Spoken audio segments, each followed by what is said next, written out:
The story kicks off with our protagonist desperately begging some guy named Zhang for 4 million. And suddenly, his phone buzzes with a transfer of 3.5 million. However, he thinks he's not going to pay it back because the apocalypse is coming. So you already know this is one of those all-out apocalypse stories. Is this the kind of thing you guys are into? On the TV, a reporter was already announcing record-high temperatures all over the world. On top of that, intense solar radiation was about to hit the planet. And just like that, humanity enters a 30-day apocalypse of extreme heat. All of this goes back to March 22nd, 2030. We see our hero heading to a management company to get some cash. Inside, a man asks him if he knows what it means to borrow 5 million. The loan shark then lights a cigarette while sizing up our boy. In the room, a statue of an ancient warrior watches everything unfold. This is Zhang Yang, the head of the Dao Hai gang and an underground bank. Subai is surrounded and knows the guy's interest rate is sky high. Zhang then offers to lend him 5 million with an interest rate of 4%. For that, our protagonist offers his house deed as collateral. Zhang looks over the contract and figures the house is old, worth about 4 million. So he says the house isn't worth the full 5 million. Subi gets desperate and begs the guy for 4 million. The loan shark offers 3.5 million, thinking the kid is toast. Our protagonist accepts, happy as can be, and thanks him for the loan. Zhang says he has 3 months to pay back almost 5 million or he loses the house. Little does the guy know, our boy has already thought of everything. Subi agrees to the terms but looks at the contract and hesitates for a second. To the loan shark's surprise, our guy says he has one condition. 10 minutes later, the deal is done and the protagonist says his goodbyes. Right after, the money hits his account and he receives the 3.5 million. Our hero thinks the loan shark is a total moron, since the apocalypse is coming in a month. He remembers that in his past life, a disaster changed the entire ecosystem. A massive solar flare hit the planet with full force. Humanity plunged into a 30-day apocalypse of extreme heat.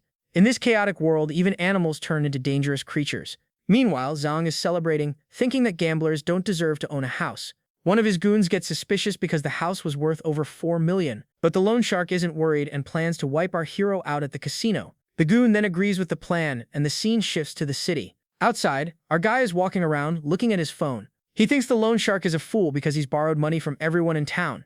Now that the money is in his hands, nobody is getting it back. Our protagonist remembers how in the past the earth dried up and everything collapsed. Supplies became scarce and people fought over anything and everything.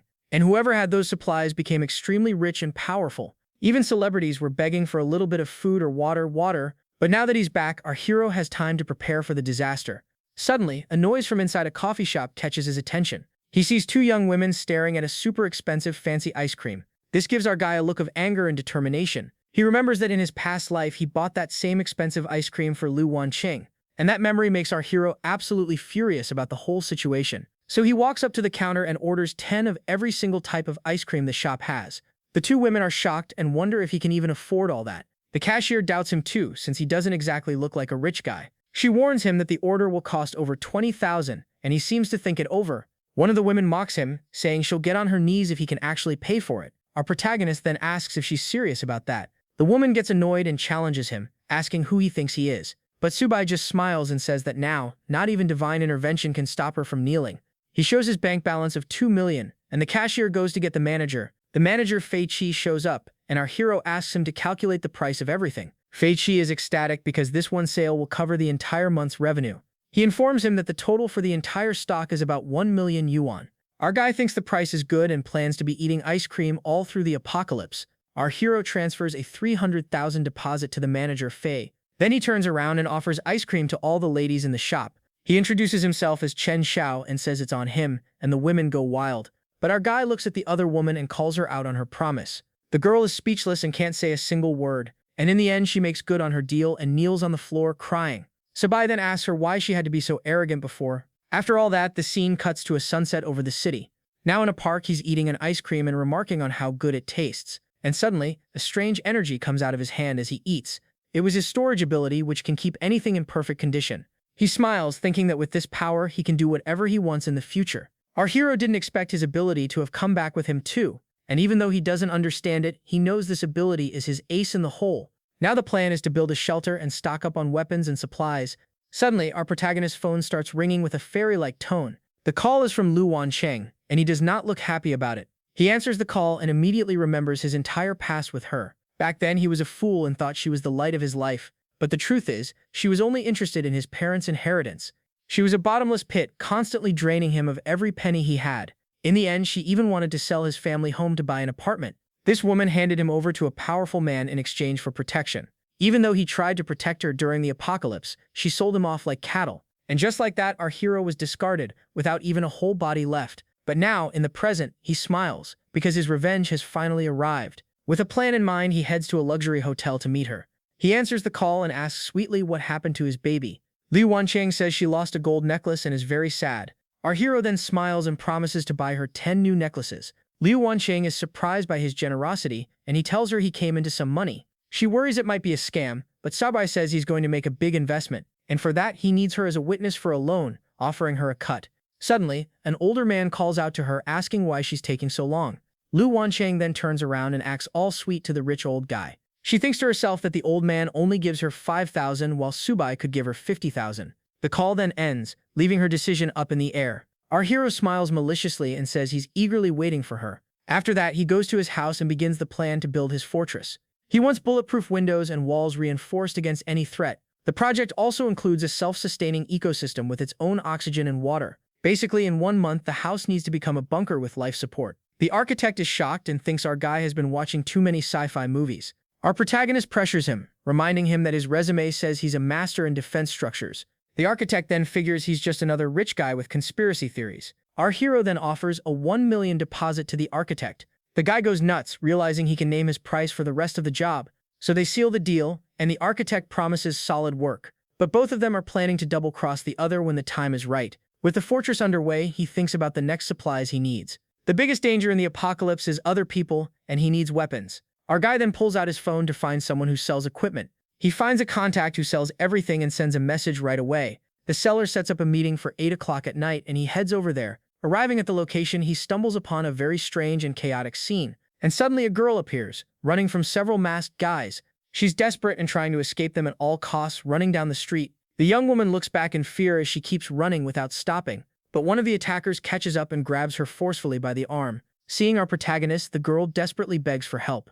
Our protagonist is surprised because he recognizes the girl. It's Li Yuyu. The thugs hold her tightly while one of them points at our hero. The girl screams in pain from the rough way the attackers are handling her. Then our guy remembers her name is Li Yuyu. He recalls that she was the most popular and intelligent student at his school. These memories flash quickly through our protagonist's mind. In the present, one of the guys pulls her hair and demands all her money, and another suggests she could pay off her debt in other ways.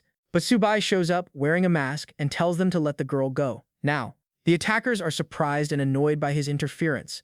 One of the thugs rushes at our hero to strike first. However, Subai's eyes glow red as he prepares to counterattack. He easily dodges the punch and grabs the attacker's wrist in midair. And with a swift move, our protagonist breaks the guy's hand. The thug then screams in agony with his hand completely broken. Next, our hero attacks the other thug with a direct hit.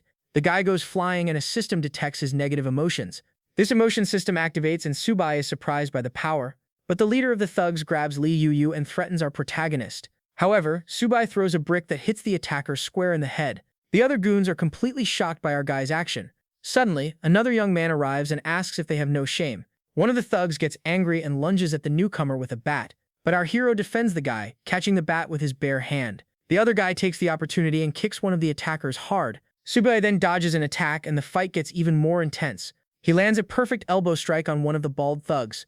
Soon after, our guy and his new friend are fighting the thugs together. And to finish the fight, they stomp hard on the fallen attackers. And so, the two stand victorious over the defeated thugs. With a serious look, our hero tells the attackers to get lost. The thugs flee in fear, and the system collects their negative emotions. Our guy finds this new ability to harvest emotions quite interesting. Liu then approaches and thanks him for saving her from the guys.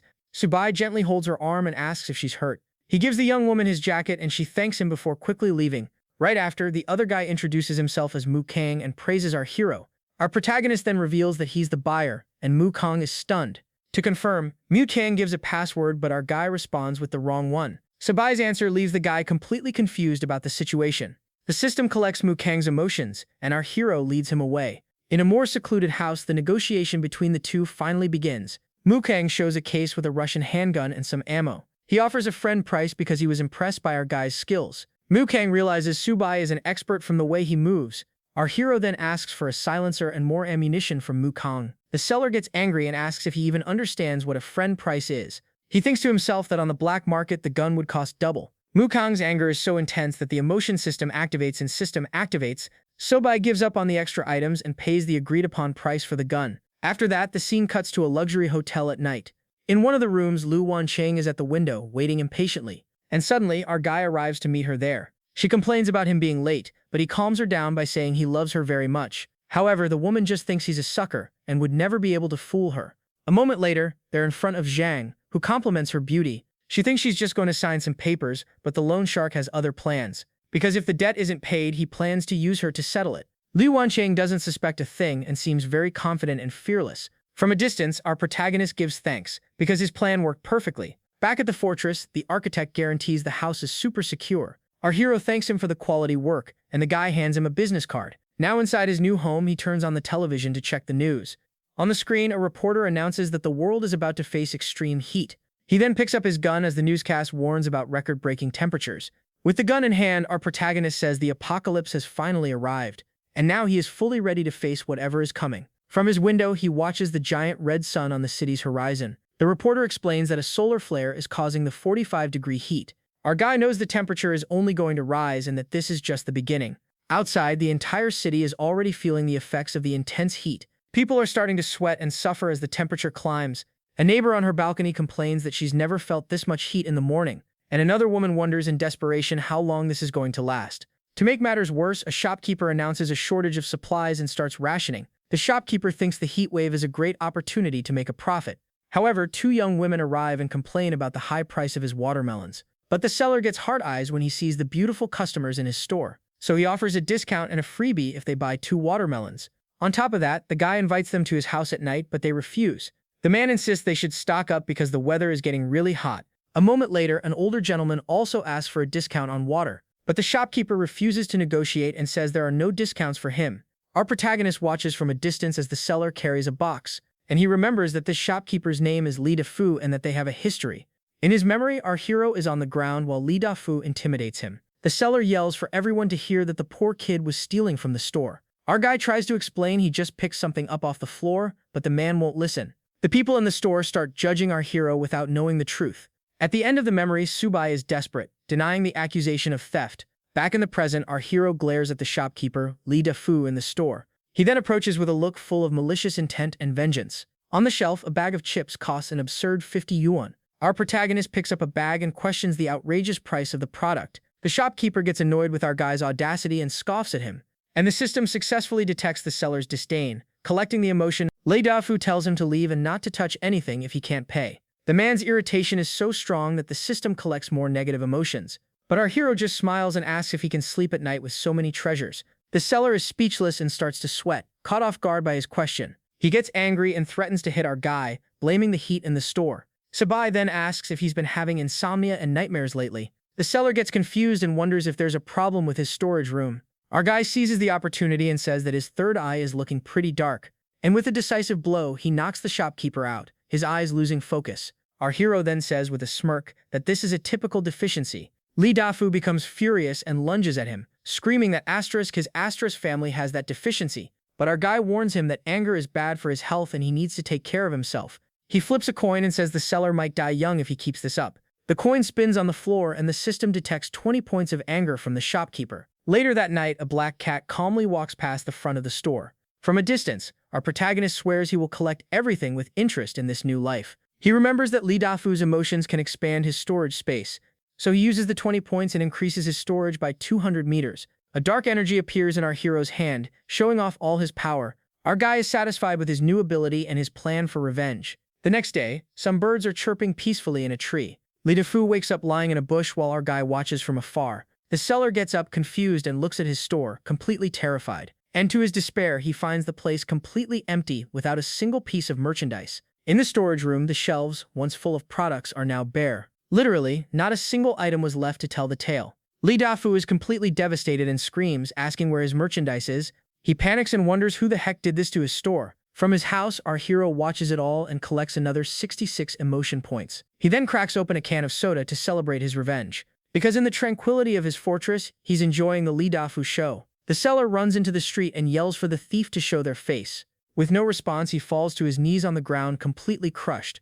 The neighbors gather around and speculate about what could have happened to the market. Then 2 elderly ladies comment on a dark shadow seen the night before. and this gossip terrifies the shopkeeper, making him think the store is haunted. With that, the system collects more emotions of anger, fear, and suspicion from the man. In the middle of the crowd, our protagonist finds Li Defu's output to be quite stable, and to top off his revenge, he eats one of the bags of chips he took from the store. Our hero then thinks it's time to add more fuel to the fire. He appears in the middle of the crowd, eating the chips right in Li Defu's face. The bag of chips was the same brand the shopkeeper sold in his store, and the seller immediately recognizes the packaging and completely loses it. Our guy even asks if the chips are made of gold given the ridiculous price. He repeats the same threat he made the night before about thieves. Li Defu gets furious and grabs our protagonist, accusing him of theft, but Subai stays calm and faces the seller without a hint of fear. He then asks if the shopkeeper has any proof to back up his accusation, and he even warns him that false accusations can have serious consequences. Our hero offers him the rest of the bag and mocks his empty store.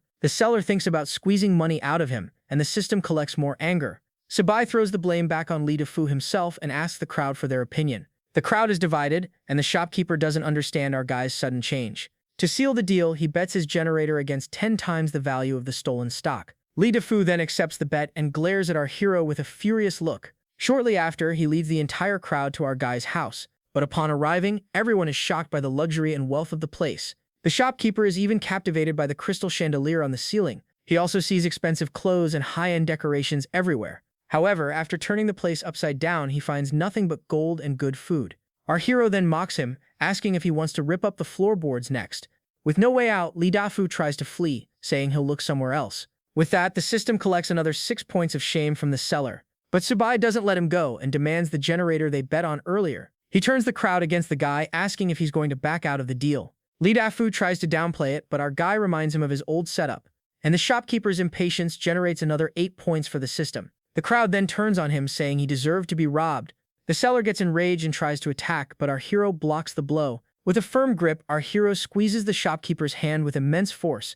He then twists Li Defu's arm, who screams in pain as he falls to the ground, and the system detects 73 points of pure pain coming from the seller. Down and in agony, the man agrees to move the generator immediately. Subai warns him to be quick as the power will be rationed soon. The seller's humiliation generates an absurd amount of negative points. Back at home, satisfied with his revenge, he tosses the coin in the air. But suddenly, his phone rings, and it's a call from Lu Wanqing. She says desperately that debt collectors have been following her for 2 days. Lu Wanqing asks why they're after her when she only signed as a guarantor.